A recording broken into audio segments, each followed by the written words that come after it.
Ici Bondy, ici Bondy. Ici Bondy, ici Bondy. B. BBC. BBC. Sur les Bondy. Bondy. Blog. Café. Bondy Blog Café. Gabriel garde l'anonyme. Ici Bondy. Ici Bondy. Bondy Blog Café.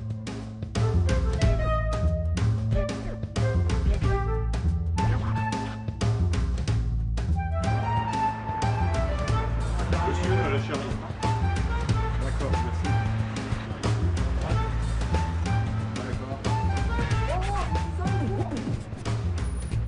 Laurent Berger, bonsoir. Bonsoir. Bienvenue à Bondy. Merci. Je vous débarrasse? Ouais, je veux bien. Merci beaucoup. On va poser ça ici, puis on le reprendra tout à l'heure. Je vous invite au bar. Vous savez, il y a une tradition ici. Bonjour. Bonsoir Nordine, bonsoir. Bonsoir, enchanté. Alors, qu'est-ce que vous buvez, monsieur le secrétaire général de la CFDT? Je veux bien une bière. C'est possible ou... Oui, bien sûr, tout est possible. Il y a des alcools forts aussi, si vous voulez. Amstel, lait ou record. Amstel. Voilà. Et moi, je prendrai un jus de pomme, s'il vous plaît. Merci beaucoup. Comment ça va? Ça va. Ça va bien en ce moment. Il y a beaucoup Ça de va travail. bien. Il y a beaucoup de travail. C'est un moment assez fort pour les syndicats aujourd'hui, puisque la France est en débat sur la loi travail, qu'on va aborder évidemment avec les blogueurs. Mais on va un peu parler de vous. On ne vous voit pas beaucoup à la télévision, on ne vous entend pas beaucoup à la radio. Vous n'êtes pas forcément quelqu'un qui court, en tous les cas, les médias. Mais en même temps, vous êtes aussi nouveau dans ce poste. Ça fait maintenant 3 ans. 3 ans. Alors, quel bilan ça... Bah, ça revêt beaucoup d'aspects d'être secrétaire général de la CVT. C'est pas simplement qu'un rôle médiatique, après lequel, vous avez raison, je cours pas tellement, parce que quand on est syndicaliste, on est beaucoup basé sur le collectif.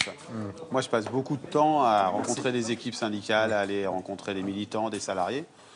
Moi, je fais un bilan, d'abord que la période, elle est très compliquée, très difficile, et que le rôle des syndicats... il est celui qui leur est dévolu traditionnellement, c'est-à-dire la défense des salariés, la défense des revendications. Mais depuis 2012, où je suis arrivé, on a eu beaucoup à faire. Mais vous aussi, vous avez un itinéraire quand même assez particulier. D'abord, vous êtes un homme du peuple, si j'ose dire, parce que je suis Oui, je pense. Ouais. Donc voilà, votre père était ouvrier, votre mère était puéricultrice. Auxiliaire de puériculture. Voilà, donc vous venez d'un milieu quand même populaire. Là, vous fréquentez des gens qui sont ministres, qui ne sont pas forcément issus des mêmes catégories. Est-ce qu'il y a un choc des civilisations ou est-ce qu'au fond, il y a malgré tout des liens possibles, en tout cas un discours et un dialogue possible avec cette catégorie-là? Moi, je ne veux pas changer. Ce qui me fait continuer de me faire respirer tous les matins, c'est de rencontrer des gens.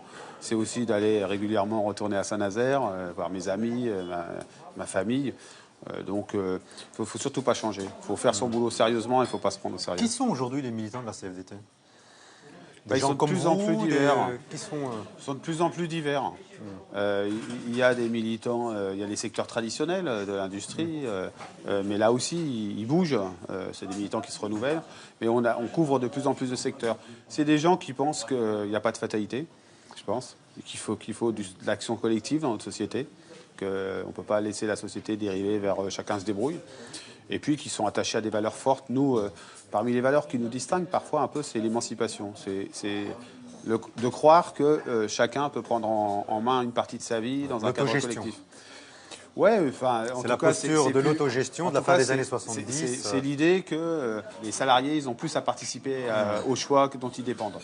Et donc c'est vrai que moi je plaide aujourd'hui, on appelle plus ça l'autogestion, mais que le pouvoir, je le dis régulièrement, que le pouvoir soit plus partagé dans l'entreprise, que les représentants des salariés aient plus de voix au chapitre. Le militantisme syndical, c'est encore quelque chose qui est à la mode, ou est-ce que parfois quand on lit, ou quand on écoute, ou quand on regarde la télévision, on a l'impression que le syndicalisme, c'est du conservatisme, en tout cas c'est comme ça que ça commence à être perçu dans le discours mainstream? Oui, mais parce que le syndicalisme, il est toujours vécu comme étant dans un rôle seulement contestataire, ce qu'il est aussi, et il faut l'être de temps en temps, et jamais comme un rôle de proposition, de construction. Mais il y a 850 000 adhérents de la CFDT. C'est trop peu. Enfin, c'est quand même pas rien, on regarde de ce qu'est l'engagement dans notre pays.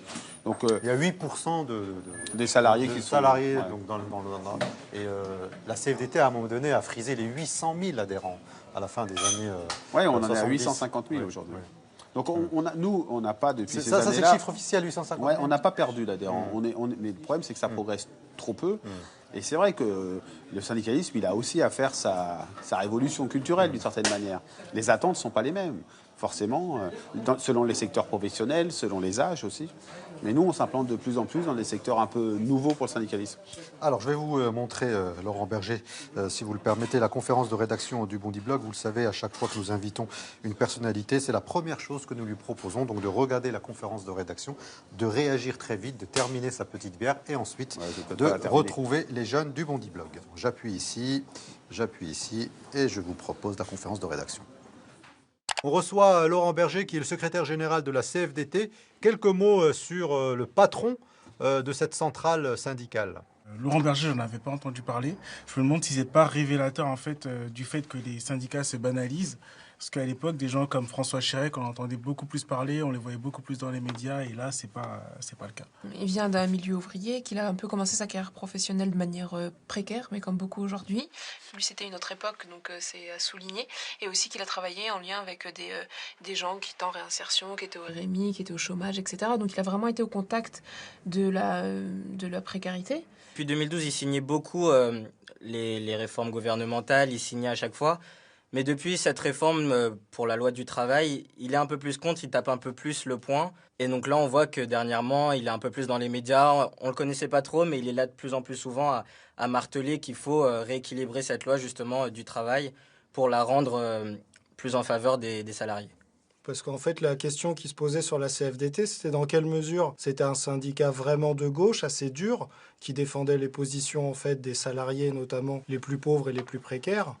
Et dans quelle mesure c'était pas un syndicat en fait qui était trop proche du gouvernement. Moi j'étais cette image des syndicats avec des gens qui sèment un peu la zizanie, qui essayent de taper du poing sur la table pour faire bouger les choses, mais j'ai l'impression qu'ils n'ont pas forcément les armes pour que ça bouge réellement. Moi j'ai l'impression que les syndicats ils nagent surtout à contre-courant, dans la mesure où on va vers une libéralisation du droit du travail. Pour eux, le droit du travail, il ne faut pas y toucher. C'est pas constructif en fait, leurs objections ne sont pas constructives. Dès qu'il y a un truc qui bouge, ils sont directement contre. On a tellement cette habitude des syndicats qui sont là en train de crier, en train de trépigner. Et du coup on ne sait jamais si nos droits sont vraiment en péril ou si en fait ils doivent être comme ça, parce que sinon s'ils montrent qu'ils vont lâcher un peu de terrain, et ben en face on va en profiter pour tout rafler. Du coup l'équilibre est assez bizarre et la nuance est complètement absente. Cette loi elle est bénéfique pour qui? C'est ça la question. Demain il va y avoir des millions de personnes qui vont aller manifester dans la rue parce que c'est des personnes qui se sentent touchées en tant que salariés ou parce qu'ils ont du moins un héritage ouvrier. C'est pas les patrons qui vont aller se plaindre de la réforme. Donc voilà, la réforme, on sait pour qui elle est. J'ai l'impression que c'est un dialogue de sourds et que ce soit les grands patrons avec leur expérience entrepreneuriale qui gèrent la situation ou les syndicats, il y a deux clans et il n'y a personne pour faire le lien entre les deux. Et ça me désole un peu. Voilà, Laurent Berger, réaction, notamment sur la dernière intervention. Il y a deux clans, peut-être que les syndicats doivent à un moment donné être plutôt médiateurs et non pas forcément d'aller d'un sens vers l'autre. Non, mais c'est ce qui est posé avec d'autres mots, c'est est-ce que les syndicats, ils ont à rentrer dans une confrontation constructive avec les patrons, quoi. C'est en gros, est-ce qu'on reste chacun dans notre coin et certains d'avoir la vérité soi-même, ou est-ce qu'on essaye de bâtir des compromis? Mais c'est ça qui est en jeu dans la période. C'est est-ce qu'on construit un syndicalisme qui est exigeant, mais qui est aussi constructif. Est-ce que le MEDEF, par exemple, n'a pas pris trop de place auprès des interlocuteurs, qu'ils soient de droite ou de gauche, c'est-à-dire au détriment des syndicats? Je pense que parfois les politiques écoutent trop le MEDEF, mais ceci étant, il a la place qu'on lui laisse. Oui. Si les syndicats sont aussi capables de rentrer dans une logique de proposition, de construction, on a de l'espace. On peut en avoir. Le problème, c'est justement qu'on parle des syndicats. Moi, je dis qu'il y a différents syndicats, il y a différents types de syndicalisme. Et c'est ça qu'on a parfois du mal à faire émerger, parce qu'il y a l'image d'Épinal, du syndicaliste, ça a été dit dans votre conférence de rédaction, qui s'oppose à tout, qui est d'accord sur rien. Et qui ne veut pas construire. Donc le principal objectif, c'est de s'opposer. Je vous propose, Laurent Berger, de terminer votre bière. Je termine mon jus de pomme et ensuite ramenez votre bière avec vous et on rejoint tout de suite les blogueurs. Gabriel garde l'anonyme. Ici Bondy. Ici Bondy. Bondy Black Café.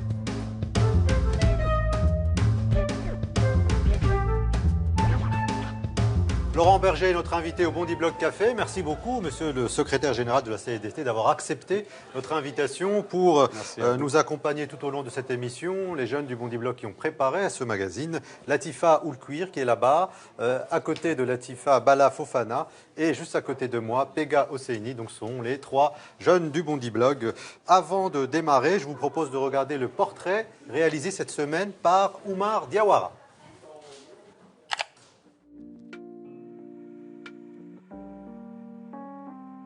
Laurent Berger, ou le vengeur masqué qui agit dans l'ombre, enfin dans l'ombre de son ombre. Il faut dire que depuis son élection en tant que secrétaire général de la CFDT, le bouclier salarial se fait discret.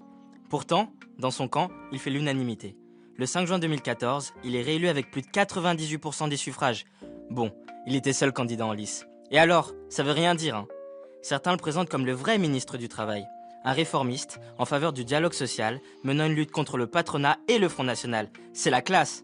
En fait, c'est comme si Myriam El Khomri était en CDD non renouvelable depuis l'élaboration de sa fameuse loi du travail. Si l'opposition de plus d'1 million de pétitionnaires est étonnante, celle de la CFDT l'est tout autant. Car on l'accuse d'être conciliante avec le PS, bien qu'elle vante sa neutralité. Il faut avouer que durant son premier mandat, Laurent Berger a signé toutes les réformes gouvernementales. Ce temps est révolu. Aujourd'hui, il prône un compromis à l'allemande, mais une mobilisation si le texte n'est pas rééquilibré. Et oui, avant d'organiser des grèves et des manifestations où les gens crient à en perdre oreille, les syndicats peuvent s'écouter et dialoguer dans l'amour et la tendresse. Si, je vous jure. Bon, Laurent Berger tire quand même la sonnette d'alarme. L'ombre montre les dents, l'homme devient berger allemand. Mais puisqu'on ne dissocie plus notre gauche de notre droite, aucun parti ne peut être notre muselière. Alors, monsieur Berger, je vous le demande, à qui ira la victoire? Au dialogue ou aux aboiements? À la démocratie ou à la sauvagerie? Les dés, même pipés, sont bel et bien jetés.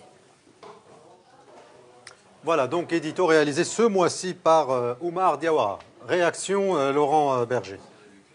Je réagirai juste à la fin. Le reste, je trouve ça sympa et assez juste en plus. Mais les dés sont jetés. Les dés sont jetés dans notre démocratie, dans notre modèle social. Et c'est à nous de savoir ce qu'on veut en faire. Parce que je crois que le choix qui est dit à la fin, c'est-à-dire en gros la sauvagerie ou la démocratie, c'est en gros, moi je dis pas sauvagerie, je dis un régime très autoritaire où une personne s'adresse au peuple et avec peu d'espace de démocratie, ou alors une démocratie plus vivante où on exerce la démocratie autrement. C'est ça le vrai choix aujourd'hui. C'est ce que vous avez fait dans le cadre de cette loi du travail? Une démocratie plus vivante, de dialogue, etc. Parce que vous êtes présenté comme finalement quasiment le sauveur de la loi travail. Vous êtes le seul des syndicats à avoir accepté de dialoguer. Et ça fait quoi de se dire que ça tient à nous? Ce qu'il faut, ça fait pas grand-chose parce que c'est pas personnalisé. Là. Quand on est un syndicaliste, on est sur la notion d'engagement collectif.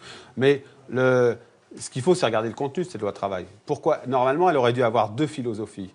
La première, c'est faire plus de place au dialogue social dans les branches et les entreprises. Parce que c'est là, au plus près des branches, des entreprises, qu'on peut, avec des règles du dialogue social, des règles en termes d'accord, construire les compromis les plus proches de ce qu'attendent les salariés et ce que sont parfois les besoins de souplesse des entreprises. Et concrètement, quel compromis vous avez obtenu aujourd'hui? Aujourd'hui, et je vais finir sur le deuxième point, c'est créer des droits qui sont attachés à la personne. Aujourd'hui, on a une protection sociale depuis 1945 qui crée des droits attachés au statut. C'est-à-dire qu'on a plus de droits quand on est en CDI, en termes de formation, d'assurance chômage, que quand on est en CDD. Enfin, en tout cas, c'était comme ça. Là, on veut, à travers le compte personnel d'activité, créer des droits qui sont attachés aux gens, aux personnes, qu'ils soient au chômage, qu'ils ne soient pas au chômage, qu'ils soient en CDD, etc. Aujourd'hui, ce qu'on a obtenu, c'est de retirer toutes les choses qui étaient néfastes dans cette loi travail. Et ce qu'il y avait de néfaste, c'est qu'on disait on fait le choix du dialogue social, mais il y aura quand même des sujets sur lesquels l'employeur il pourra décider tout seul sans passer par un accord. Ça, pour nous, c'est inacceptable. Si on fait le choix du dialogue social, on le fait à plein. Là, le gouvernement nous a écoutés. Et puis, il y avait des choses qui étaient inacceptables sur les indemnités prud'homales. C'est en gros, quand on est licencié pour raison abusive, le gouvernement voulait mettre un barème obligatoire. Mais justement, ce barème était obligatoire. Vous l'avez assoupli, vous l'avez transformé en barème indicatif. Est-ce que vous pensez être arrivé à un compromis acceptable? Il existait déjà le barème indicatif. Il avait déjà été créé. Ce barème indicatif, c'est pour dire au juge, selon l'ancienneté du salarié, la réparation, elle est à peu près celle-ci. Ça me va. Parce que le juge, il peut décider. il peut décider que oui, il est à peu près celle-ci, la réparation est à peu près celle-ci, mais il a subi un préjudice grave parce qu'il a été accusé de ça ou d'insuffisance professionnelle, et je suis légitime pour décider qu'il aura une réparation plus importante. Et Donc, Monsieur Berger, oui, ça me paraît être une bonne solution. Autre question dont Oumar parlait dans l'édito, on parle de vous comme le ministre du Travail. Qu'est-ce que ça vous fait et quelle est votre réaction par rapport à cette appellation? Ça m'agace, vraiment. Ça m'agace parce que moi, je suis un syndicaliste, je représente les salariés. Et si, dans ces temps-ci, certains ont dit ça, c'est soit parce qu'ils trouvaient qu'on avait trop de poids pour imposer des choses pour les salariés, ou d'autres qui trouvent que vous êtes trop proche du gouvernement et que depuis 2012, vous avancez main dans la main. C'était ce qui est dit en filigrane aussi. Oui, mais la CFDT, en 2003, quand on a signé... on n'a pas signé. Quand on a validé les retraites, on a dit qu'on était trop proche de la droite. C'est comme quand j'étais délégué du personnel dans mon entreprise. Moi, mon patron, je ne choisissais pas. Il était là, il fallait que je fasse avec lui. Un gouvernement, c'est pareil. Il est choisi par le peuple. Il est donc légitime pour ça. Et quand on est syndicaliste, on va discuter avec lui. J'ai 3 éléments pour un peu parler de votre proximité avec le gouvernement. Premier élément, vous connaissez Anoucheh Karvar. Elle est directrice adjointe au cabinet du ministère du Travail. Votre prédécesseur François Chérec, il a été nommé à l'inspection générale des affaires. Maintenant, il est à la tête de l'agence du service civique. Et enfin, Manuel Valls, c'était un ancien adhérent de la CFDT. Ça fait beaucoup de coïncidences et de proximité quand même avec la gauche, le PS. C'est un hasard D'abord, des gens qui ont été adhérents de la CFDT, il y en a plein et il y en a sûrement dans pas mal de camps politiques. Mais sur ces 3 personnes-là Sur Anoucheh Karvar, elle a été responsable nationale de la CFDT et ensuite elle a décidé de passer le concours pour être inspectrice. Donc c'est un peu votre taupe au ministère du Travail. Elle a le droit. Vous savez, quand on est syndicaliste, c'est pas si facile que ça après de retrouver du boulot. Parce que les patrons ne nous font pas tellement confiance. Hein. Ils disent pas les bras ouverts, venez bosser. Mais le gouvernement, visiblement, Anoucheh, non, là c'est l'administration d'abord. Et Anoucheh, elle a le droit d'avoir son propre parcours professionnel après. Elle n'est pas la CFDT, c'est pas je mets pas les gens en prison pour dire après vous n'aurez pas le droit de faire ça. François Chérec, il a été secrétaire général de la CFDT. Il a objectivement des compétences, il a une grande appétence sur les questions sociales puisqu'il était lui-même travailleur social. Il dirige l'agence de service civique. Je pense que c'est plutôt une bonne chose pour cette agence. Laurent Berger, mais des syndicalistes comme ça, vous allez en trouver plein. Laurent Berger, c'est normal, il y a une deuxième vie après le syndicalisme. Je voudrais revenir sur les licenciements économiques qui ont été abordés il y a quelques instants. Est-ce que vous êtes satisfait aujourd'hui du nouveau texte du gouvernement concernant les licenciements économiques? Sur les licenciements économiques, on va attendre d'avoir la rédaction précise. Parce qu'on ne l'a pas encore. Mais ce qu'on ne veut pas sur les licenciements économiques, c'est que soit justifier les licenciements économiques sur le site d'une entreprise française et la multinationale ou l'entreprise en général, elle aurait organisé la perte de la rentabilité sur le site France pour aller l'emmener ailleurs. Et donc ça, on a demandé des mesures et il y aura normalement des mesures pour contrer ces abus. Mais est-ce que vous avez obtenu des garanties ou fait en sorte que des mesures que vous jugez inacceptables ne soient pas mises en œuvre? Est-ce que vous avez fait juste ça ou il y a aussi de la contre-proposition? Non, il y a de la contre-proposition. La CFDT a fait je sais pas, ça doit être 50 pages de contre-proposition sur cette loi travail. 45. Mais là, ce qu'on entend, c'est juste, vous avez fait barrage et puis... On a fait une proposition sur le dialogue social que dans les petites entreprises, et c'est très important, hein, ça paraît méconnu, mais que ce soit les salariés mandatés eux-mêmes qui soient mandatés par une organisation syndicale qui puissent négocier. Puis on a fait une autre proposition, c'est sur des contre-propositions, c'est sur le compte personnel d'activité. Mais elles ont été actées? Oui, il y a une mesure. Sans... Bah si, vous savez, ça a été dur. Hein. C'est pas un long fleuve tranquille. Vous vous sentez ressortir plutôt gagnant contre le gouvernement ou vainqueur? C'est pas nous gagnants. Moi, ce qui m'intéresse, c'est que les salariés et les chômeurs soient plutôt gagnants. Et sur les contre-propositions, on en a fait une, notamment sur le compte personnel d'activité, avec d'autres, avec notamment la FAGE, un syndicat étudiant, c'est la généralisation de la garantie jeune. La garantie jeune, vous connaissez. Mais c'était déjà prévu avant, c'était un engagement aussi du président Hollande. Aujourd'hui, il y a 900 000 jeunes dans notre pays qui sont sans emploi, sans qualification, sans formation. Cette garantie jeune, c'est une aide financière, une allocation, et en même temps un accompagnement vers l'emploi ou vers la formation professionnelle. Ça, aujourd'hui, il a été dit. Il y a eu un engagement, ça sera dans la loi, qu'on va la généraliser à tous les jeunes concernés. Laurent Berger, justement, puisque vous abordez la question du chômage des jeunes, on va d'abord regarder la réaction des jeunes du Bondi Blog qui ont justement dit un certain nombre de choses sur cette problématique qui est récurrente ici, notamment en Seine-Saint-Denis. Et puis on poursuit donc techniquement sur la problématique du chômage des jeunes. Moi, je pense qu'il y a un point crucial, c'est que c'est la formation. Tout part de la formation. Ça veut dire que si les jeunes étaient mis dans les bonnes filières, avec les bons conseils, le bon accompagnement dès le collège, dès le lycée, ils ne se retrouveraient pas avec des diplômes qui ne leur servent à rien. Moi, je pense que le Pôle emploi, les formations, tout ça, c'est un peu le médecin après la mort, en fait. Mais quand, déjà, à 12 ans, 13 ans, on te dit de choisir ton orientation et que tu vois que dans ton quartier, il y a 40% de chômage, c'est pas très motivant. Ça coûte très cher à former un jeune qui vient de commencer dans une profession, même s'il a le diplôme requis pour ce boulot. C'est-à-dire que les entreprises ne veulent pas s'embêter à perdre du temps à former un jeune.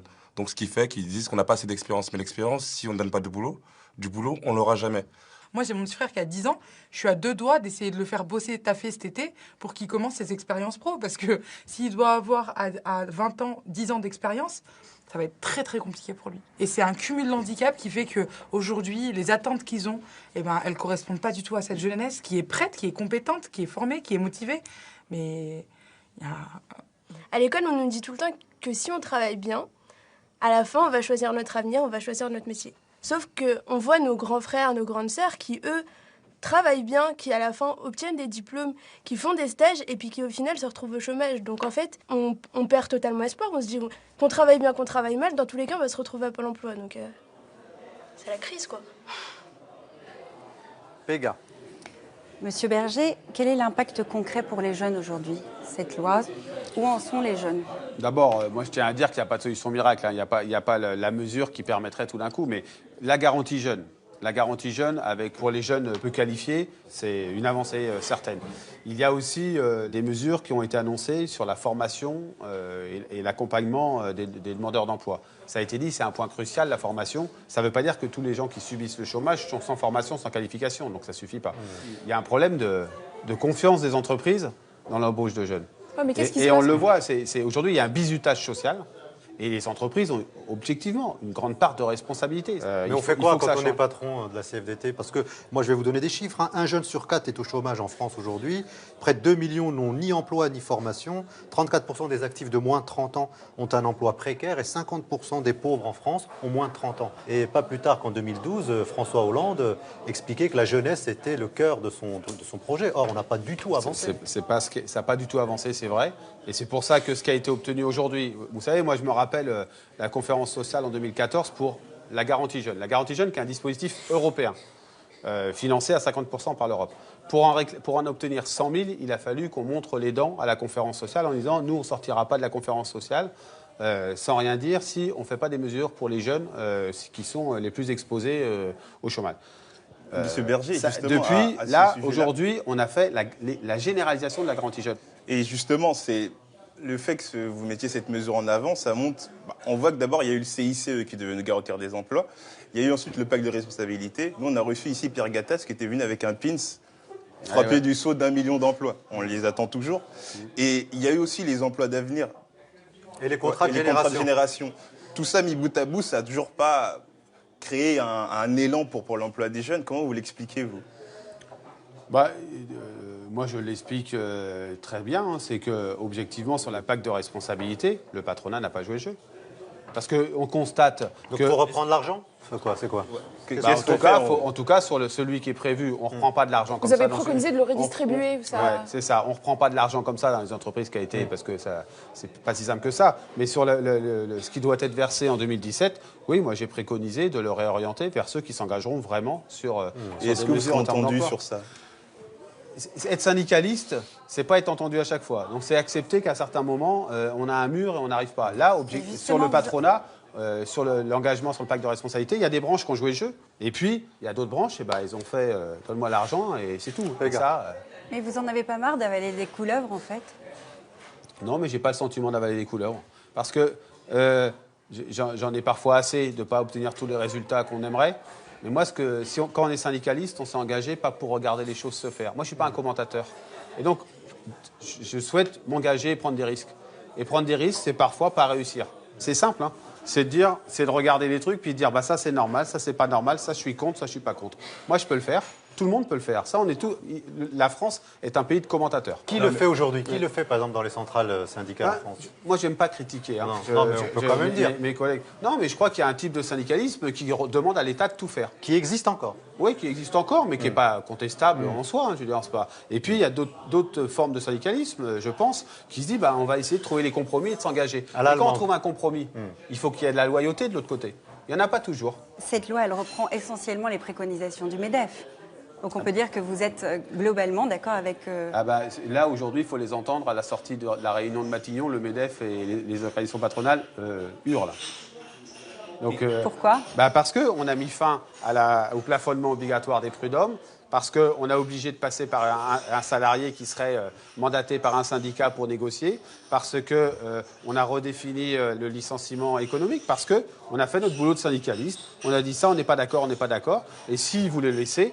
on se mobilisera, on fera ce qui a été dit dans le portrait, c'est-à-dire on ira dans la rue, c'est aussi notre rôle. Et ils sont revenus. Et du coup, le patronat, aujourd'hui, n'est pas très satisfait. Alors, il y a un autre chiffre qu'on redit souvent ici, enfin depuis en tous les cas au moins un mois ou deux, c'est les 700 000 chômeurs supplémentaires depuis l'arrivée de François Hollande en mai 2012. Qu'est-ce qu'on fait aujourd'hui en France pour lutter contre le chômage, qui n'est pas seulement un cancer, qui est beaucoup plus que ça, visiblement, parce que le quinquennat de Nicolas Sarkozy, c'était plus 800 000 chômeurs en 2007 et 2012. Là, on a 700 000 supplémentaires. On va forcément aller encore à 50 ou 60 000 d'ici mai prochain. Qu'est-ce qu'on fait quand on est à la tête d'une centrale syndicale, qu'on côtoie des chefs d'entreprise? D'abord, on le dénonce, mais ça, c'est assez facile. Tout le monde le dénonce. Là, c'est le syndicat qui dénonce. Oui, non, mais il y a ça. Et puis après, on se bat pour maintenir l'emploi. Parce que le chômage, c'est évidemment ceux qui arrivent sur le marché du travail. C'est aussi ceux qui, tout d'un coup, perdent leur boulot. Donc, dans les entreprises, il y a un combat mené par les militants de la CFDT jour après jour pour maintenir l'emploi. Parfois dans les conditions difficiles. On essaie de pousser des idées qui permettent de l'investissement dans les entreprises. On essaie de pousser de la formation syndicale, formation professionnelle, de pousser de l'assurance chômage pour que les gens puissent rebondir. Dans les situations plus concrètes aussi en termes de jeunesse, de précarité, etc., que font les syndicats quand, par exemple, ce qui m'est arrivé, on me propose une convention de stage à 2 mois, moins 1 jour, pour éviter de nous rémunérer? Que font les syndicats à ce moment-là, en fait? Sur les stages, avec Génération Précaire notamment, on avait obtenu la gratification pour un certain nombre de stages selon la durée. On a aussi obtenu, par un accord qui s'est transformé dans la loi, des conditions pour les stages, notamment que ce soit accompagné d'un cursus pédagogique, etc. Mais quand il y a des problèmes vraiment concrètement dans l'entreprise, finalement, il y a un problème. C'est la présence syndicale, mais on n'est pas dans toutes les entreprises. Alors, on va poursuivre, si vous le permettez, Laurent Berger. Il y a la question de l'emploi, mais il y a aussi la question de l'accès à l'emploi, qui ne rencontre pas des obstacles uniquement liés au diplôme ou à la proximité des entreprises, mais qui parfois rencontre tout simplement la question de la discrimination, et surtout de la discrimination dite ethnique, raciale, voire territoriale. On a posé cette question aux jeunes du Bondi Blog. Je vous propose d'écouter ces quelques propos et de réagir tout de suite après. Aujourd'hui, dans les ressources humaines, vous recevez un CV anonyme, un CV sans photo. Il y aura très peu de chances qu'il passe. Enfin, dans tous les cas, c'était une mesure de protection pour les gens, de façon à ce qu'il n'y ait pas de discrimination, moins de discrimination. Mais clairement, c'est idéaliste. Parce que quelqu'un qui reçoit un CV sans photo, le CV, il passera pas l'étape de présélection. En fait, on peut trouver du travail. Le problème, c'est en fonction du poste. Par exemple, dans un McDo, on peut travailler. On va trouver du travail, il n'y a pas de souci. Le problème, c'est que pour être équipier, pour faire les frites et préparer les Big Mac, il n'y a pas de souci. Par contre, pour être le directeur du McDo, après, là, il y aura des problèmes. Je pense que le jeune de banlieue est un peu paria et persona non grata, c'est-à-dire dans les entreprises, on veut moins il y en a et mieux elles se portent. Moi, je suis peut-être idéaliste, mais je pense pas qu'il y ait tant que ça de discrimination vis-à-vis de la couleur de peau. Je sais que les chiffres parlent, mais j'ai envie de garder cet espoir de me dire qu'on va me juger sur mon CV, sur mes compétences, sur ma formation, sur mes expériences professionnelles. Je sais que, par exemple, j'ai travaillé cet été.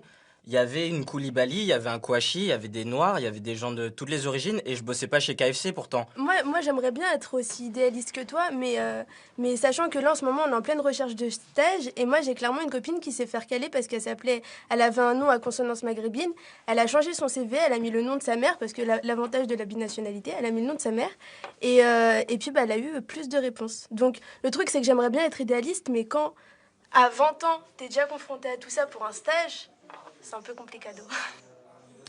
Voilà. Alors, Monsieur Berger, comme on l'a vu dans la pastille, pour trouver un emploi, maintenant, il faut changer de nom de famille, donner une fausse adresse. Et peut-être penser à un CV anonyme, ça fait pas beaucoup pour quelqu'un qui va juste rentrer sur le marché, ne serait-ce que par un stage, qui sera en plus peut-être pas rémunéré. Ben si, c'est scandaleux. C'est scandaleux. Enfin, je veux dire, là-dessus, évidemment, que tout ce qui touche. Mais au-dessus du scandale, est-ce que vous êtes, vous, pour Oui. des sanctions pour les patrons qui. Oui, mais le problème, c'est de les choper. Enfin, c'est impossible.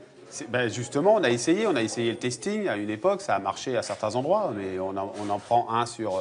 Voilà. Et puis surtout. Nous, on a essayé, on a mené une grande étude avec un sociologue qui s'appelait Philippe Bataille sur les raisons de... Le racisme au travail, dans les années 90. Oui, oui. 90, fin 90, Oui, et on a ensuite mené tout un tas d'initiatives auprès de nos équipes syndicales. Parce qu'il y a le sujet macro, si j'ai envie de dire, de la discrimination, puis après, il faut voir comment on essaye de le résoudre dans un certain nombre d'entreprises. C'est difficile. C'est super difficile parce que dans une période de chômage, les entreprises... eh bien, elles ont des réflexes qui sont redoutables. Mais c'est assez fou, on dirait qu'il y a deux parias dans le monde de l'emploi, en fait. Les gens qui sont discriminés à cause de leur origine sociale, et en seconde position viennent les syndiqués, c'est les gens qu'on ne veut pas embaucher dans ce pays. Non, les syndiqués, ils ne sont pas discriminés tant que ça. Il peut y avoir de la discrimination syndicale. Ceux qui sont discriminés dans notre pays, c'est les jeunes, et particulièrement, parfois, les jeunes qui viennent de tel ou tel territoire.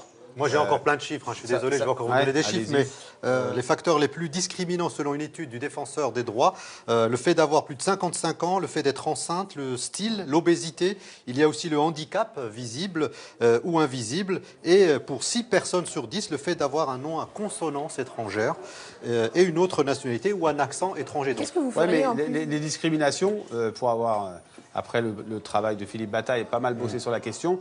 Oui, c'est vrai, nous, on avait fait des études dans nos équipes syndicales. On constatait, c'est vrai qu'il y avait parfois le chef d'entreprise. Parfois, c'est la communauté de travail qui est aussi en son sein discriminante.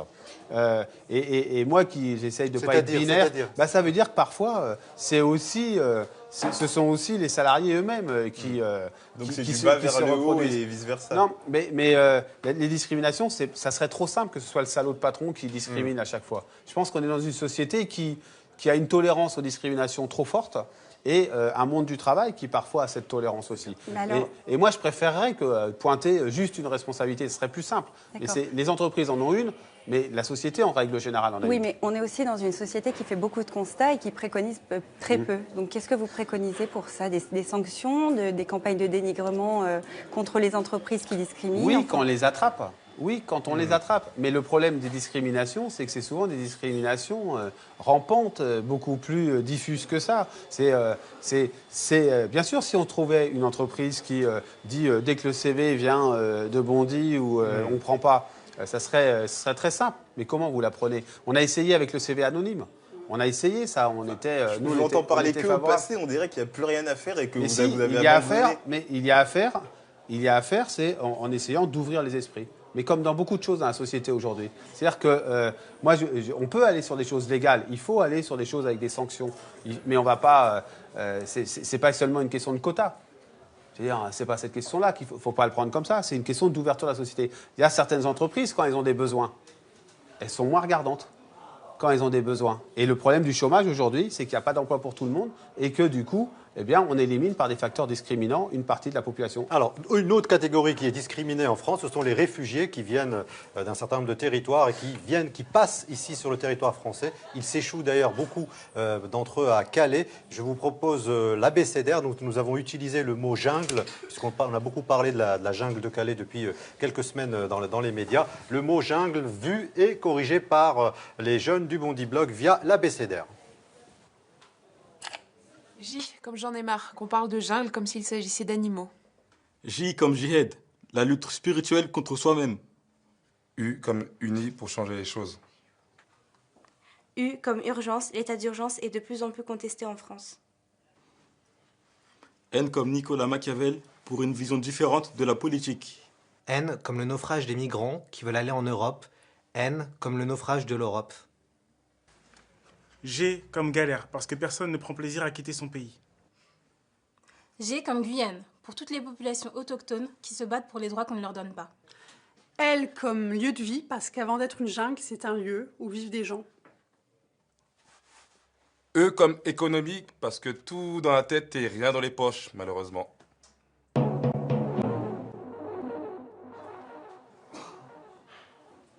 Pega. Monsieur Berger, vous en pensez quoi des réfugiés qui sont en France? Est-ce qu'il faut les régulariser? Ouais, d'abord, vu le peu de nombre, moi je pense que c'est une honte pour notre pays. Ouais, parce qu'on est à 1 million pour l'Allemagne et 30 000 pour la France. C'est une honte pour notre pays, je l'ai dit, qu'on n'ait pas accueilli davantage de réfugiés, qu'on soit incapable d'être une société beaucoup plus ouverte. Et avant de se poser la question, faut-il les régulariser ou pas, la vraie question à se poser, c'est ne devrions-nous pas être davantage accueillants, comme l'Allemagne, avec les réfugiés. Vous savez, en Allemagne, il y a un truc qui m'a frappé. Au même moment où le Premier ministre allait en Allemagne dire que la politique migratoire de l'Allemagne, enfin d'accueil, n'était pas bonne, les organisations, le syndicat allemand, avec le patronat, avec les cultes, avec les associations sportives, etc., signait un texte pour dire qu'il fallait accueillir en Allemagne les réfugiés. C'est pas si simple que ça, on le voit avec les résultats où l'extrême droite a pris beaucoup de poids. Mais nous, on n'est pas à la hauteur. Ça, c'est le premier point. Deuxième point, c'est les conditions dans lesquelles l'accueil se fait. J'y suis allé, j'ai fait ma rentrée en allant à Calais. Oui. C'est dramatique. C'est dramatique, les conditions d'accueil. C'est dramatique aussi pour le territoire de Calais. Et puis, 3, il faut s'interroger sur ce qu'on peut faire. Nous, on vient de développer un programme en Ile-de-France qui s'appelle Duo. On demande à nos militants en Ile-de-France et FDT d'accompagner un réfugié avec l'association France Terre d'Asile pour l'accompagner dans son parcours administratif, dans son accueil, dans son arrivée, pour faire face à une réalité nouvelle qu'ils ne connaissaient pas. Et certains deviennent travailleurs sans papier en Ile-de-France, sur les chantiers, dans les cuisines des restaurants, etc. Que fait la CFDT? Est-ce qu'aujourd'hui vous dites, je ne sais pas, que les gens aillent voir les syndicats et font en sorte que les syndicats militent pour au moins une régularisation de cela, donc ceux qui sont en France et qui travaillent ou qui étudient? Oui, on le fait. Que fait la CFDT? On le fait. Nos unions départementales ont un gros travail auprès des travailleurs sans papier. Enfin, je sais pas, vous avez des chiffres ou des... Sur ces questions-là, il vaut mieux travailler sans en faire une multiple publicité et travailler au cas par cas, parce que auprès des travailleurs. Sont pas assez ouverts, je sais pas. Bien sûr, enfin, je veux dire, on n'est pas dans une société ouverte. Moi, je assez fais partie pour faire travailler des gens sans papier sur les chantiers. Mais ça, c'est pas d'ouverture, c'est de l'intérêt. Non, mais c'est de l'ironie de mon côté aussi. C'est-à-dire que le discours que vous venez de tenir sur l'ouverture de ce pays vis-à-vis de ces populations-là ne peut pas être tenu par un politique aujourd'hui en France. Mais si, il pourrait être tenu par un politique avec un peu de courage. Avec du courage, mais on a l'impression que pour eux, c'est du suicide. Nous, quand il y a eu les réfugiés, on a proposé d'ouvrir un certain nombre on a un centre de formation dans l'Essonne. On a dit, on a dit à la préfecture, on est prêt à faire un certain nombre de places pour... sauf que, en fait, les services de la préfecture sont venus, etc. Sauf que les réfugiés ne sont pas arrivés. Parce qu'on n'est pas dans une société ouverte. Alors là, je sais bien, on va me dire, ouais, mais on se fait taper. Moi, à chaque fois que je tiens ce style de propos, je me fais agonir en disant, mais il n'y a déjà pas de travail pour tout le monde, pourquoi? Je suis désolé. J'ai trouvé ça super quand on disait le naufrage de l'Europe. Il y a le naufrage de l'Europe et il y a aussi le naufrage de nos valeurs dans cette période. Et c'est grave parce que du coup, quand on perd ses valeurs, il ne nous reste pas grand-chose. Et justement, en fait, il y a quelque chose de paradoxal, c'est qu'on sait qu'il y aura des réfugiés parce qu'on est conscient des situations qui se passent partout. Il y aura des réfugiés climatiques, il y a des réfugiés à cause de la guerre. Et faire semblant de voir aucune solution pour des gens qui vont venir in fine et dont on sait qu'ils vont venir. Vous qui êtes proche du gouvernement et qui parlez avec eux, vous avez ces discussions-là, qu'est-ce qu'ils vous disent? D'abord, je ne suis pas proche du gouvernement, oui, je travaille avec le gouvernement. Vous les voyez plus souvent, que nous. Oui, mais sur ces questions-là, on est... Quand ils ne répondent pas à notre invitation. Je ne sais pas quelles sont la teneur de vos discussions sur ces questions-là. Sur ces questions-là... Parce que nous, on aimerait bien inviter, par exemple, Bernard Cazeneuve pour lui parler de tout ça, mais il nous a toujours Manuel pas Valls répondu. non plus, il ne répond pas. Vous devriez, parce que... Mettez-nous l'eau à la bouche en disant un peu ce qu'il vous raconte dans les bureaux. Vous savez, Manuel Valls, vous l'avez entendu comme moi sur ces questions-là. Donc, je pense que il y a une classe politique, en général, qui suit le peuple. Et c'est à cause du Front National, c'est ça que vous voulez dire, non? Et vous savez, si la classe politique avait toujours suivi le peuple, on aurait encore la peine de mort dans notre pays, on aurait encore tout un tas de choses. Et donc, moi, je pense que oui, il y a une pression populaire, il y a une pression des citoyens pour dire, surtout, nous ne nous ouvrons pas trop. Et il y a des interprétations des votes extrémistes là-dessus, et c'est un problème. C'est un problème. Mais plutôt que d'en faire un débat, en disant comment on peut faire, y compris avec ce que sont nos problèmes aujourd'hui, on fait croire qu'on va pouvoir fermer les frontières. On ne les fermera pas. Les gens arriveront toujours parce qu'ils fuient effectivement l'horreur, le climat qui se réchauffe et avec des catastrophes climatiques, et puis aussi les problèmes économiques. Et tant qu'on ne fera pas des politiques de développement, on n'y arrivera pas non plus. Alors on ouvre ce plateau puisque c'est justement le moment d'accueillir Nassira El Mouadem.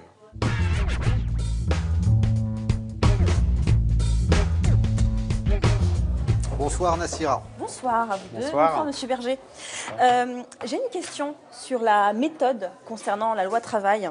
On a un gouvernement qui nous parle sans arrêt de dialogue social et puis en fait qui n'écrit pas la loi avec les organisations sociales, qui vous convoque en fait, qui ne négocie pas avec vous puisqu'en fait vous êtes pris sur le vif quand on vous demande de venir pour regarder le projet de loi. C'est du mépris ou c'est du spectacle ? C'est une profonde maladresse, une profonde erreur. C'est pas exactement comme ça que ça s'est passé. C'est qu'il y a eu des concertations en amont du texte avec l'ensemble des organisations syndicales et patronales. Où on a commencé à discuter du projet de loi et il y a eu quelques concertations et tout d'un coup on l'a découvert dans la presse. C'est pas vraiment une concertation. Et si donc, vous découvrez le résultat il y a eu dans la concertation, mais il y a eu gros plantage sur la façon de faire. Et c'est pour ça que la CFDT a dit qu'il faut un report.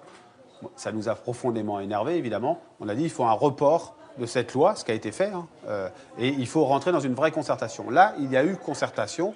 On est arrivé avec nos propositions, surtout nos contre-propositions, et il y a eu ensuite une discussion avec tout le monde présent. Vous avez failli dire négociation, mais en fait, c'était non, pas c'est une pas une négociation. négociation parce qu'on ne négocie pas avec le patronat. Avec le gouvernement. Le patronat, si, des fois, mais pas toujours. Mais avec le gouvernement, on ne négocie pas. Le gouvernement, il est responsable de sa loi. Et là, il n'y a pas eu de négociation préalable. Mais moi, j'ai fait remarquer une chose au gouvernement. C'est de dire qu'en 2012, en 2013, etc., sur un certain nombre de lois sociales, avant, on avait laissé les organisations syndicales et patronales négocier. Vous pouvez nous dire qu'est-ce qui est satisfaisant, puisque vous nous avez parlé longuement de la garantie jeune, qu'est-ce qui est satisfaisant dans la garantie jeune ? C'est satisfaisant que pour la première fois, moi j'ai travaillé dans l'insertion économique, j'ai trop vu des réponses aux jeunes en disant vous n'aurez pas d'allocation, vous n'aurez pas de minima parce que vous n'avez pas l'âge.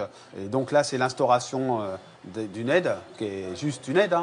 460 €. Ouais, c'est pas suffisant, mais ça n'existait pas. Et un accompagnement vers de la formation ou de l'emploi. Parce qu'on a l'impression, quand vous en parlez, on a l'impression, Monsieur Berger, quand vous en parlez, que ça va réduire les problèmes de toute la jeunesse de France, cette garantie jeune. Or, elle ne concerne qu'une partie de la jeunesse. Elle concerne les jeunes qui ont entre 18 et 25 ans, les jeunes qui ne sont pas en formation, qui ne sont pas à l'école. Elle concerne uniquement qu'un seul contrat, un contrat d'accompagnement pendant 1 an. Et ensuite, il n'y a pas la possibilité de continuer, hormis peut-être des dérogations, mais c'est 1 an. On ne peut pas dire non plus que c'est la panacée pour pouvoir résoudre le chômage, chômage des jeunes. La panacée pour résoudre le chômage des jeunes, ça n'existe pas. La martingale pour résoudre le chômage des jeunes, ça n'existe pas. Et ce qui existe, ce sont des jeunes qui, en l'occurrence ceux qui pourront bénéficier de la garantie jeune, qui sont parfois laissés au bord du chemin sans que personne s'en préoccupe vraiment, ou en tout cas pas suffisamment de monde. Je comprends, mais vous en faites ça répond à une partie de la jeunesse. Mais la jeunesse, il n'y a pas une seule jeunesse. Bien sûr, mais dans vos réponses, vous en faites comme si c'était une réussite dans votre rapport de force avec le gouvernement. Or, cette garantie jeune et la généralisation de la garantie jeune, elle était déjà prévue en février 2016. Patrick Caner, Myriam El Khomri nous parlaient déjà de la généralisation de la garantie jeune. Qu'est-ce que vous avez obtenu de plus ? Il y a 60 000 jeunes aujourd'hui à peu près qui en ont bénéficié. Il était inscrit d'ici fin 2016, début 2017, qu'il y en aurait eu 100 000. Et aujourd'hui, il n'y a même pas toutes les missions locales qui le proposent. C'était déjà prévu. Qu'est-ce que vous avez obtenu de plus, Monsieur Berger ? C'est pas vrai. On a obtenu que ce soit un droit universel, que tout jeune qui puisse en bénéficier en bénéficie. Et donc, c'est important. C'est pas universel puisque c'est pour les jeunes entre 18 et 25 ans. C'est universel pour les jeunes concernés. Ça concerne 900 000. Moi, je veux bien qu'on... Vous savez, on fait comment pour les accompagner, Monsieur Berger ? On fait comment pour les accompagner ? On fait comment pour les accompagner avec quel argent ? Parce que le problème, c'est la question des missions locales qui n'ont pas d'argent en ce moment. On leur demande de faire des emplois d'avenir. On leur demande de faire de la surcharge administrative. Aujourd'hui, il y a beaucoup de missions locales qui sont en déficit, qui n'ont pas les moyens de faire leur travail. Avec quels moyens on va pouvoir faire La CFDT est la première organisation syndicale dans les missions locales. Je connais très bien les agents des missions locales. Justement, aujourd'hui, j'ai posé la question en disant qu'il faudra un renforcement des moyens dans les missions locales pour y faire face. On n'a pas répondu pour l'instant. On va voir les choses. Mais vous savez, il y a une autre chose que je veux vous dire. C'est on peut dénigrer sans arrêt toutes les mesures qui sont essayées, toutes les choses qui sont tentées. Mais au bout d'un moment, on désespère aussi les gens. C'est pas un dénigrement, on veut savoir avec quels moyens ils sont organisés. Ça fait depuis 2013 qu'on parle de garantie jeune, c'est pas nouveau. Vous avez commencé en disant on ne peut pas, ça concerne qu'une partie de la jeunesse. Oui, ça concerne aussi ceux qui sont sans qualification et qui sont sortis sans qualification. Mais aujourd'hui, on ne sait pas avec quels moyens ils sont réalisés. Oui, mais c'est pas parce qu'on ne sait pas avec quels moyens ça va être réalisé que c'est pas une avancée importante et que ça va pas nous permettre de dire justement quels moyens vont être mis à disposition pour ça. On le verra avec la loi de finances. Bah oui, On verra avec la loi de finances, avec les moyens qui seront alloués. Bah oui, mais c'est pour quand même la extrêmement garantie jeune. important qu'on crée des droits, après qu'on prenne les moyens de les financer, c'est évident. Sur les licenciements économiques, vous avez eu une phrase assez étonnante quand même tout à l'heure. Vous avez dit « on a redéfini le licenciement économique ». Qu'est-ce que vous avez redéfini, Monsieur Berger, aujourd'hui? C'est le licenciement économique. Aujourd'hui, les salariés qui sont licenciés économiques, si c'est contesté, ça va dans le juge. On est d'accord. Ça va dans le juge, devant le juge. La jurisprudence dit que pour un licenciement économique est justifié quand il y a 4 trimestres de perte de chiffre d'affaires. D'accord. Là, dans la loi, pour l'instant, il est défini 4 trimestres de perte de chiffre d'affaires. Et nous, on veut aller dans le débat parlementaire à 5 ou 6 trimestres de perte de chiffre d'affaires. Ça, vous ne l'avez pas obtenu, hein? Non, il y a le débat parlementaire, je l'ai dit. Mais vous savez, moi, je ne dis pas que j'ai tout obtenu. Hein. Mais je ne dis pas que le bonheur va être pour demain. Hein. J'espère. Dernière question, Monsieur Berger. Je vais vous montrer cette photo. C'est la photo du Bureau national de la CFDT. On parle beaucoup de diversité dans les médias, beaucoup de diversité dans le personnel politique. À quand une diversité dans la direction de la CFDT? C'est une vraie question, il n'y a pas assez, ouais, je suis d'accord. Il n'y avait pas non plus de mixité suffisante dans l'équipe dirigeante. J'ai fait en sorte qu'on soit à parité, mais il y a une vraie question de la diversité, ouais, je suis d'accord. Et à quand? Eh ben, dès qu'on peut, et on progresse. Pas très efficace pour l'instant. Non, mais on progresse. Mais vous savez, dans la vie, hein, il y a les constats de là où on part, il y a là où on veut aller et les étapes pour y parvenir. Merci à vous. Merci. Merci beaucoup, Nassira El Mouadem. Alors, c'est l'heure de recevoir tout de suite le public qui nous accompagne depuis le début de ce magazine. On commence par Victor. Bonjour, Monsieur Berger. Alors, bonjour. Je voudrais savoir comment vous expliquez qu'on ait 250 000 personnes dans la rue le 9 mars, alors qu'on a une représentativité syndicale qui est extrêmement faible, avec seulement 8% des salariés qui sont syndiqués en France. Est-ce que c'est des salariés qui sont vraiment très préoccupés par la question? Vous savez, les salariés, ils sont aussi dans des réalités professionnelles. C'est pas si simple que ça de se mobiliser pour aller manifester. Voilà, c'est pas. Moi, je pense que les mobilisations, elles peuvent prendre diverses formes. Elles sont parfois les manifestations. On a connu d'immenses manifestations contre la réforme des retraites de M. Sarkozy en 2010.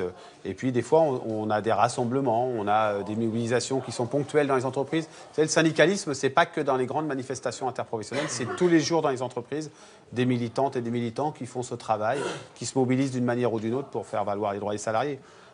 Ça ne se décrète pas. Et aujourd'hui, il y a aussi les réseaux sociaux qui finalement contestent un peu le rôle des syndicats en fond, parce qu'on le voit bien par exemple avec cette fameuse pétition qui a regroupé plus d'1 million de signataires. Donc comment on se situe aujourd'hui? Ça peut être une nouvelle forme d'engagement, mais moi je croirais toujours que pour l'engagement comme pour autre chose, à un moment donné, il faut se parler, il faut se rencontrer, il faut être ensemble, y compris physiquement, parce que sinon ça a de la puissance évidemment, mais ça reste un peu virtuel quand même. Alors, deuxième question là-bas, Mathieu. Bonjour Monsieur Berger. Bonjour. Je vois que vous êtes donc invité à la table des négociations et pourtant, après vous avoir écouté avec beaucoup d'attention, j'ai l'impression qu'il n'y a pas beaucoup d'avancées que vous allez pouvoir obtenir. N'êtes-vous jamais tenté par le fait de devenir un syndicaliste révolutionnaire? Il aurait fallu que je le fasse plus tôt là, d'être un syndicaliste révolutionnaire. Moi j'aimerais bien le grand soir, hein. Tout le monde en rêve, mais c'est pas si simple que ça. Et puis on peut l'attendre longtemps et ne rien faire pour changer le quotidien dès maintenant. Mais oui, des fois, moi, je suis tenté de coups de gueule et j'en pousse de temps en temps. Mais vous savez, moi, je crois beaucoup aux petites révolutions et je crois beaucoup aussi à l'engagement individuel et collectif. C'est-à-dire que c'est toujours plus facile de demander aux autres d'avoir les solutions que d'essayer de les trouver soi-même et avec ceux avec qui on entend agir. Donc, c'est la voie qu'on a empruntée. Moi, je suis un produit de l'éducation populaire. L'éducation populaire, c'est se réaliser individuellement dans un cadre collectif, c'est construire avec d'autres. C'est le choix que je fais. C'est pour ça que je ne comprends pas toujours les codes du monde politique, où il y a beaucoup de démarches individuelles. Mais moi, je crois beaucoup aux petits pas et à avancer collectivement pour changer la société. Merci beaucoup Laurent Berger d'avoir répondu à la fois aux jeunes du Bondi Blog et aux deux jeunes qui sont aujourd'hui dans le public. Avant de conclure cette émission, vous le savez, il y a une tradition, il y a l'affiche qui doit arriver normalement comme par magie. Voilà, elle est là. On vous a donné quelque chose pour noter votre petite dédicace que vous nous lirez à haute voix. Contre ça, je vous offrirai 2 petits livres. Donc si vous lisez à haute voix, vous aurez le droit à cette note de la Fondation pour l'innovation politique. Elle a été donc écrite par Sophie Vermeil, Mathieu Kaman et Mathieu Luineau, un droit pour l'innovation et la croissance. Ça, c'est votre premier cadeau. Et le deuxième cadeau, qui, de mon point de vue, est beaucoup plus beau, beaucoup plus agréable à lire. Ce sont des textes inédits recueillis par Leïla Sebar, Une enfance dans la guerre, Algérie, 1954-1962, avec une préface de Jean-Marie Borsex. Voilà, donc ça, c'était votre deuxième cadeau. Contre ça, une petite lecture de votre dédicace à haute voix, s'il vous plaît, monsieur Laurent Berger, secrétaire général de la CFDT. Vous êtes gaucher comme Nathalie Kosciusko-Morizet et comme Valérie Pécresse. C'est le seul point commun. Au Bondi Blog, merci pour ces échanges vivifiants. Faisons de nos valeurs et de nos aspirations une richesse collective pour transformer la société. Merci beaucoup. À vous. Merci beaucoup à Latifa Oulkouir, Bala Fofana et Pega Hosseini d'avoir préparé cette émission. Merci bien évidemment à Nassira El Mouadem, à Jamart, à Zadig Productions. On se retrouve, si vous le voulez bien, le mois prochain sur LCP et France O.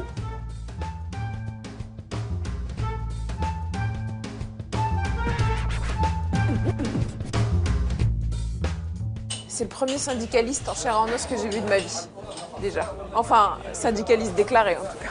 C'est assez trouble, en fait, parce qu'il représente un syndicat, et pourtant, on ne sait pas trop s'il y a des ambitions politiques derrière ou pas, en fait.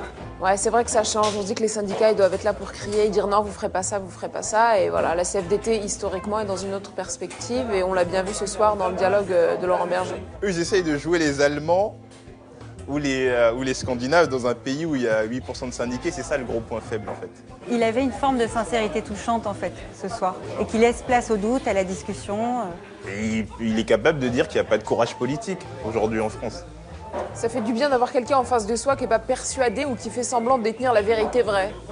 C'est rafraîchissant.